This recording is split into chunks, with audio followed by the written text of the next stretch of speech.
Hey, this is Steve Gamache here with a kind of a product comparison head-to-head review with a little bit of hands-on evaluation. These are a couple of knives from one of the Chef Knives to Go forum members. Mark does not carry these particular knives, but he does carry the brand. So we are going to talk about the Fujiwara Teruyasu Maboroshi Gyuto 180 millimeter knife versus the same maker, Fujiwara Teruyasu Nashiji Gyuto 190 millimeter knife. Both of these knives have the same basic construction, shirogami or white paper number 1, reactive carbon steel, at a heat treat rating of 64 to 65 Rockwell. So that's one of the things that sets this maker apart is they take their white number 1 to a kind of an exceptionally high hardness. And the construction is a stainless softer cladding over the top of that shirogami core, number 1 core. And we'll talk about the finish difference, but the weight on the knives, these are the ones that I get. These can vary quite a bit dimensionally, so these will vary. The weight on this particular Maboroshi is 125 grams, about 4.4 ounces, and this particular one was about 183 on the edge, and then overall length about 316 millimeters.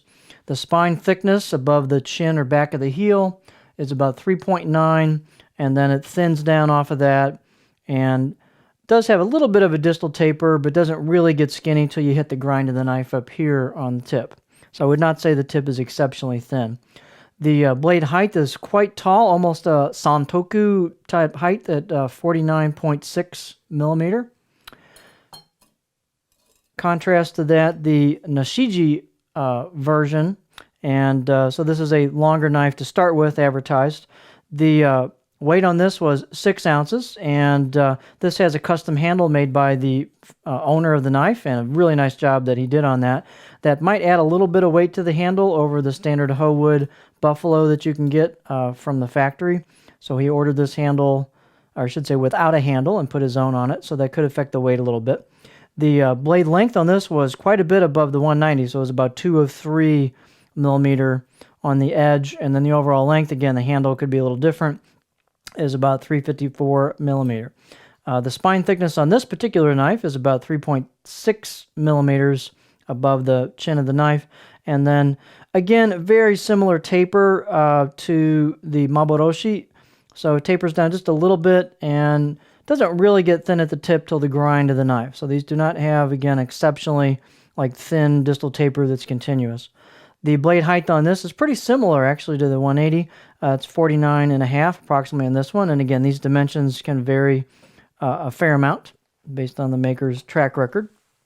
Let's take a close-up look at these. So the Maboroshi has embossed kanji on this side, and then some chiseled kanji on the other side. You can see that pretty effectively. And it has a hammered finish to it, as opposed to the Nashiji or pear finish on the other line.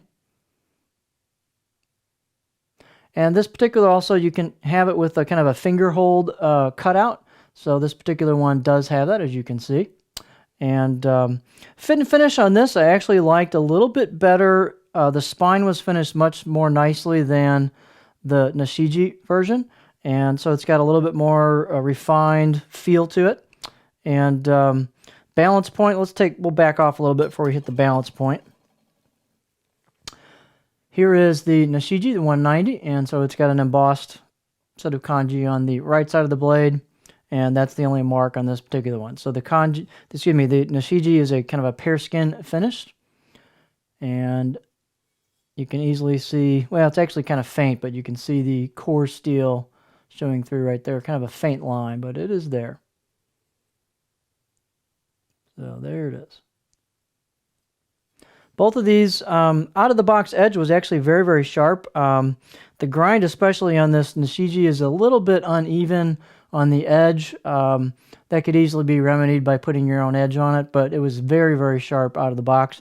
I really haven't done much with these except to strop them a bit to kind of touch them up a little bit, maybe try to get a little bit of it. Looked like they had this touch of burr on there. Pardon me while I grab my cutting board. Put our cutting board here. So I guess let's go with the Maboroshi first.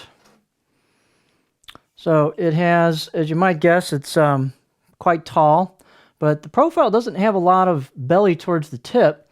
It's kind of a gentle curve, but again, not a lot of belly towards the tip. It's actually quite flat. You can see the spine comes down quite sharply to meet the edge versus some other knives. And so the tip is at the kind of the lower end of the blade versus in the middle, like some knives do. So let's look at it on the board. And you'll see it is indeed a pretty continuous curve on it. So this is definitely not any kind of flat spot. The tip is nice and pointy. It's kind of, when you use it, it's a little bit like using a santoku, but with a more pointed tip. I did enjoy the handling of this knife quite a bit. So there's your edge profile. Definitely not a flat spot. And here's the 190 Nashiji.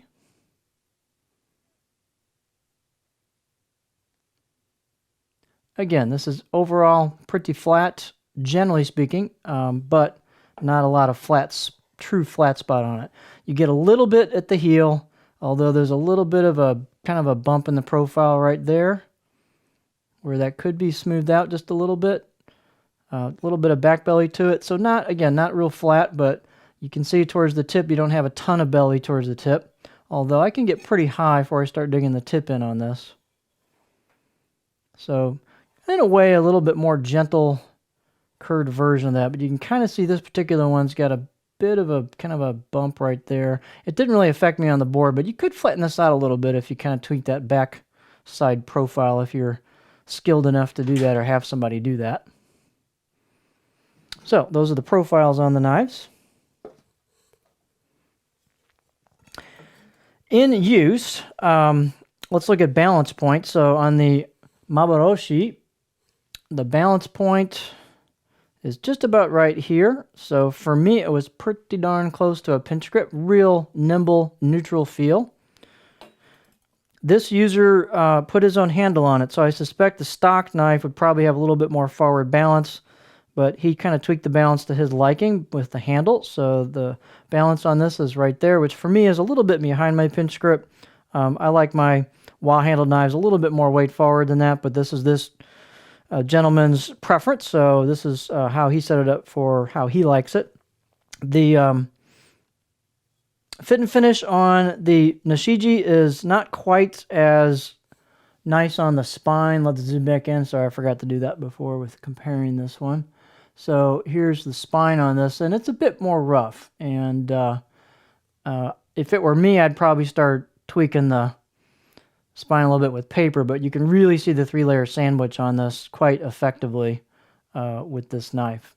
So much less polished than on the Maboroshi version. As far as performance goes, I took these side by side along with a couple other knives through exactly the same product, right at the same time, side by side, cut for cut, just to get a preference on, or not a preference, but a feel for them. And generally speaking, the Nashiji version has a little bit better grind as far as less wedging and just a little bit higher performance through most products. It just goes through product better and with more authority than the Maboroshi version.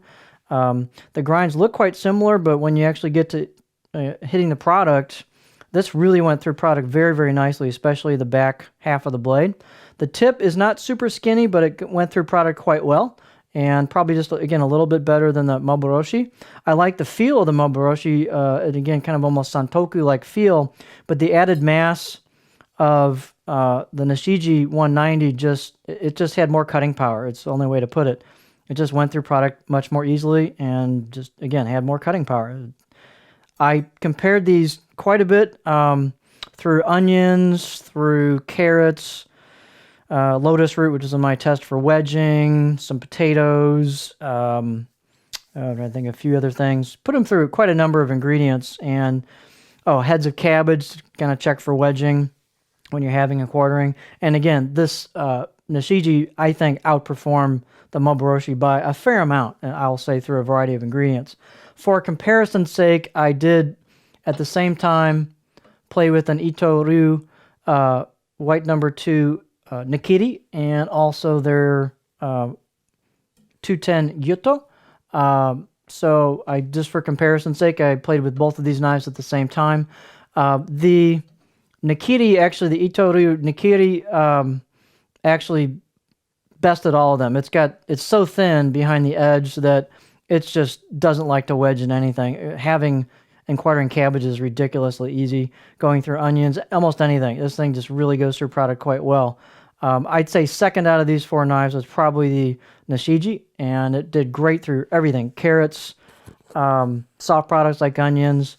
Again, not quite as thin at the tip as either of the Ito-Ryu knives. They went better through certain types of things like onions where the tip makes a difference. But in terms of julienne and general wedging through product, this really the Nashiji did a really nice job.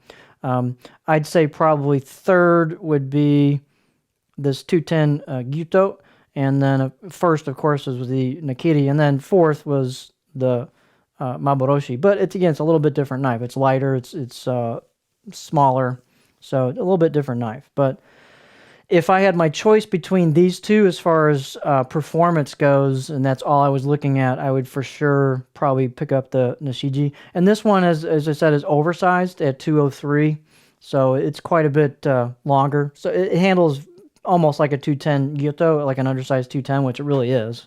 You might get a much shorter one. It just depends what you get from the factory. But these have an impressive grind to them, the Nashiji series.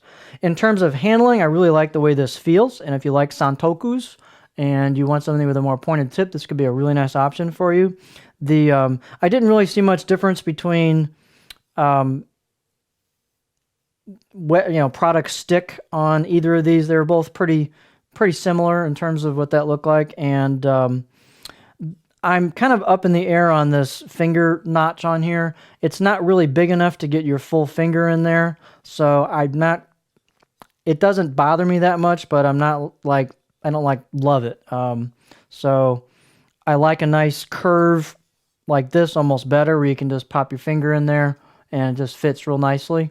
So, I don't know if I'd order it that way or not, but I did tinker around and threw my pinky on there and choked up on the knife, and actually I hulled some strawberries and cored some other products with it, and the tip actually works reasonably well like this. It's not a paring knife, of course, but I just wanted to play with that just to see what it would do. But hooking your pinky in there does let you grab a lot of control over the knife and use the tip if you've got to do some coring or some in-hand tasks that use the point. So, gigantic paring knife. There you go. So, again, overall, those are my summary thoughts on this, and hopefully this will help you out if you're deciding between these two lines of knives.